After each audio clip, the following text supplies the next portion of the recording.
I'm going to briefly explain the various approaches you can take when editing video inside Premiere Pro. And then we're going to go inside Premiere Pro and take a look at most of the features that you'll be using as you edit video in Premiere Pro.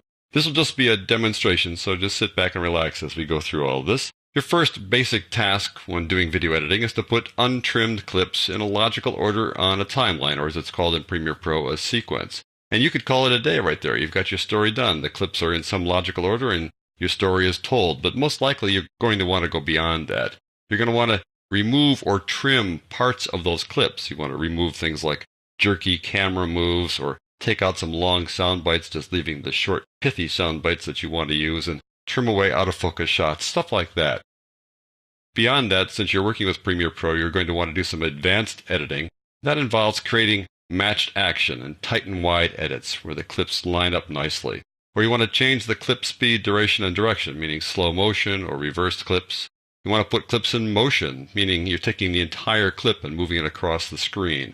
You want to apply effects to clips like color correction or some other means to change the appearance or sound of a clip. You can apply and adjust transitions between clips. Then you can composite or layer clips or mix audio tracks. These are the various approaches that you're going to take as you edit clips inside Premiere Pro. So let's take a look at some of these features in Premiere Pro. This will just be a general overview. We'll cover the specifics in a whole bunch of upcoming tutorials. So let's just start out with the basic way that you do editing. What you need to do is you need to get your video clips from your project panel into your timeline. And when they're on the timeline, you can do more editing there. Or you can then do some editing before you put them on the timeline. So let's just start by just putting something on the timeline. Go over to my video clips folder here, the bin as it's called. Take this first clip, just drag it to the timeline. And there we go. You have this clip now on the timeline. It's the full original clip from its beginning to its end. This is stock footage from Digital Juice of that waterfall, and that's the whole clip right there, beginning to end. If I play it, you'll see it goes like that. 10 seconds or so. Now that's one way to do things. You can also sort of pre-trim clips before you put them on the timeline. I'll take a look at the second clip here by just double-clicking on it and putting it here in the source monitor. Here I can look at it as well. I want to trim this. It's 10 seconds long, and it's just this static shot of the waterfall. It doesn't need to be 10 seconds. I just want maybe 5 seconds. Trim it down to about 5 seconds there. Let me just trim it back a little bit. There you go. So I pre-trimmed it, essentially. And now when I drag it to the timeline, you can see that it's shorter. It's only 5 seconds long relative to this 10-second clip. You can tell the length of clips relatively by how they look here in the timeline. This is obviously shorter, and that one to the left. That's one way to trim things. Another way to trim it is by looking at them in the thumbnail view here. So I'll go to the icon view or thumbnail view. Go down here. So I'll just double click on this bin here and open that up, and you can see the icon view here. And I just hover over here and move my mouse left and right. I'm not holding down the mouse button. I can do what's called hover scrub to that. Let's say I want to pre-trim this guy. So I just click on it to turn on this little timeline view there, this little scrubber view there. I can scrub through it this way. I can press the I key for an in point and the O key for an out point. There you go. Let's do another one over here. Do the same thing. Just kind of scrub you back and forth. I'll do an in point there and an out point there. So here I'm pre-trimming here inside the project panel. I can select this one and also select this one. Now I have two of them selected, and I drag them down to the timeline. Those are both now pre-trimmed. They're on the timeline there in their trimmed state. A little bit shorter than the original length here. So you can pre-trim that way. You can also bring clips into the timeline through the media browser. If I go over here, these clips are not in my project panel yet. They're not linked yet, but I can go here and let's say go find a clip that I like. Let's go down here a ways and got my time-lapse clips here. I can scrub through here as I did before inside the project panel icon view, but I can't put in and out points in this one because this is not inside the project yet. But I can take this guy and drag it right to the timeline, and that does two things at once. It puts it here in the timeline and also imports it just by bringing it right here inside the project panel. There you go. This new clip was just added. It has no audio associated with it. That's why it has no clip down in the bottom here. But now we've added it. So once you've got clips on the timeline, you can edit them there as well. So here we have these clips here. Let me expand the view a little bit so you can see them a little bit better. Drag this over a bit. So these are these 5 clips we've got there. If I want to shorten this one in the middle for some reason, if I want to make it a little bit shorter, I can just hover my cursor over it and it turns into this red trim tool either end. You can see that's pointing in or pointing in from the left, pointing in from the right. It means I can trim this guy down. If I just click and drag, if I can drag that down, I'm making it shorter. That leaves this gap here, which is usually not a good thing. It turns to black there while you go from one clip to the next. So usually you don't want to leave a gap, but that is the trim tool. That's how it works. I'll do Control or Command Z to undo that. If I can do the same thing at the beginning, that as well. Same issue with the gap. Let's say I don't want to have that gap, so I can use a keyboard modifier, it's called, holding down the Control or the Command key. It turns into a yellow trim. That means it's going to be a ripple edit. So if I drag it over, it'll fill the gap instead of leaving the gap there. Same thing for the left side. I can click away to deselect the Ripple Edit tool. Moving over here, hold down the keyboard modifier to switch the Ripple Edit tool back on and trim the left side of this clip and have the gap automatically get filled in.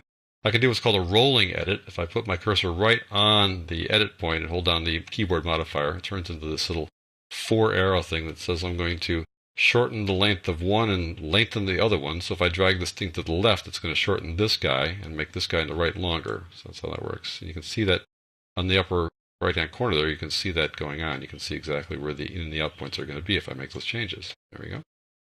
There are other editing tools, notably Cut, Slip, and Slide, and I'll discuss those in upcoming tutorials. But these are the main ones here: Ripple, Trim, and Rolling Edit. If I put my cursor somewhere near an edit point and click away to not select that one anymore and press the T key, that opens up this little trim panel here inside the program monitor, where I can actually do my trimming right here in the monitor instead of down here in the timeline.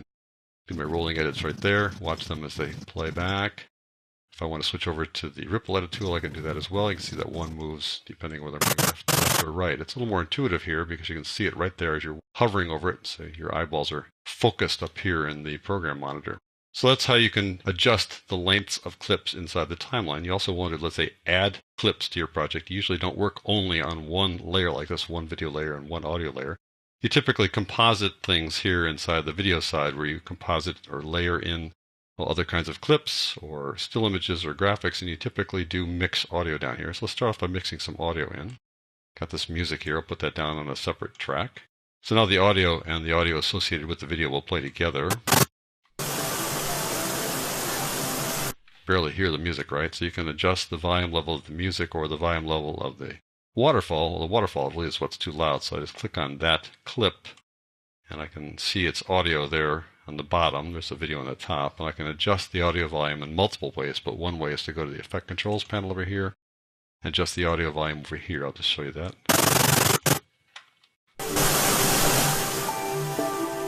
There you go. So I'd adjust the volume level for that clip. I'll reset that and show you also how you can use the audio mixer to do the same thing. Just control it over here. Like that. So you would be adjusting audio in a number of ways, but typically through the mixer or by adjusting the volume level here inside the clip, inside the Effect Controls panel. So that's how you mix audio. You can also then composite video or composite images. So let's bring in another clip by going to the media browser here. Let's get some other clip besides the one we brought in before. We'll get this one here, and I'll import this one by right-clicking on it, saying import, and that brings it in. Go back over here to where I just imported it before. I'll put that on top of everything here. Put that right on top. When I do that, it covers things up. The things below it are gone. I'm going to get rid of this music here so it's not so prominent anymore. So this guy's going to cover up what's below it. Just covers it right up. So I'm going to not cover it up. I'm going to adjust its size so that it works as a picture in a picture. I'm also going to trim it a little bit by bringing it so it just matches the length of these two clips here. So I can select that, and I can change the size of it by changing its scale, like so. I can also change its position by just selecting it and get these handles around it and move it around. So I'll put it right over there like that. It's not necessarily good editing. I'm just showing you the things you can do here. So there you go. There it is. And you may want to move this guy around from that position to another position, so you can always change the position using keyframes over time. So I'm going to move that to the right a little bit like that. And in that time, we'll bring it down to the lower right-hand corner now. So let's watch that at work. It'll start moving down now. There we go. And also, like, once I get it down to the bottom like that, I can decide, okay, now I'm going to bring it up to full screen, for example. So I can just do this, and it'll bring it up to full screen over time, like so.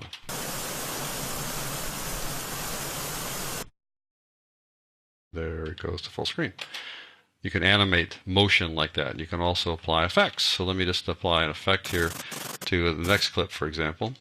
This clip, we'll just have this guy let's say, go black and white. And so I'll go to the effects panel and find a video effect that I can apply to that. You can also apply effects to audio, but I'll just limit myself to video right now. Go on down. I want to find the color correction tool that I like to work with a lot, and that's the fast color corrector. Go on down there and apply it simply by dragging it to it, and that applies the effect right to the clip, and you can see the controls, the properties of the effect over in the effect controls panel. So I'm going to go down here and I'm going to knock the saturation down to 0. Let me get this current time indicator to the very beginning of the clip using a keyboard shortcut, the up arrow, which we'll talk about again. All these little details I'm doing now, we'll talk in more detail later. Knock the saturation down to 0 so it's black and white.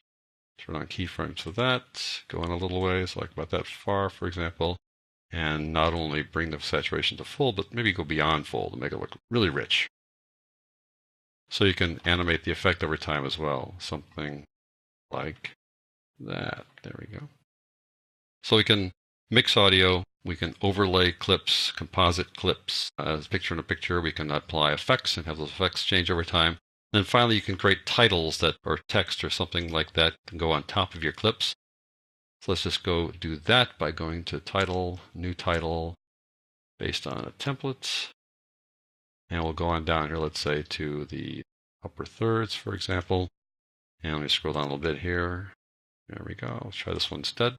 I click OK. That'll bring this in as a template, opening up this titler, which is a really wonderful tool here inside Premiere. I'll change the text here by just selecting the text tool and changing it to, let's say, Desert Plateau. And you can see that the text kind of runs off the edge there, but that's not a problem with this little template. I just can grab the sides of these guys and move it down a little bit to make it sort of fit there. And I can drag it over to the side here and make it fit there, like that. You can adjust the properties of these templates, or you can make things from scratch too as well. Let's just accept this now and close this down. Don't need to save anything. It just immediately shows up inside the project panel. There it is. I can add that to this little scene here. I can actually put it above the other one if I want to. Oh, this says Desert Plateau. It doesn't really apply here, right? Let me move it over to the Desert Plateau where it does apply. There we go. You can make it longer like that, as long as the clip goes, and you can also put effects on that as well. You're not limited to putting effects only on video clips. You can put them on anything that you can put inside your project, inside the timeline. Let's just put a little transition on that guy. Put a video transition on there. A little dissolve. I'll add that to it right there at the beginning, like that. We'll dissolve that thing on. See how it comes on like that? Here comes the Desert Plateau title. I'll make the dissolve a little bit longer. I'll zoom in so I can see it better and then hover over there and drag it out a little bit longer. So it just takes a little bit longer to come on. So the title gradually comes on like that. There we go. We can make it dissolve off as well. So that just gives you a sense of most of the major tools that are available to you to edit video here inside Premiere Pro.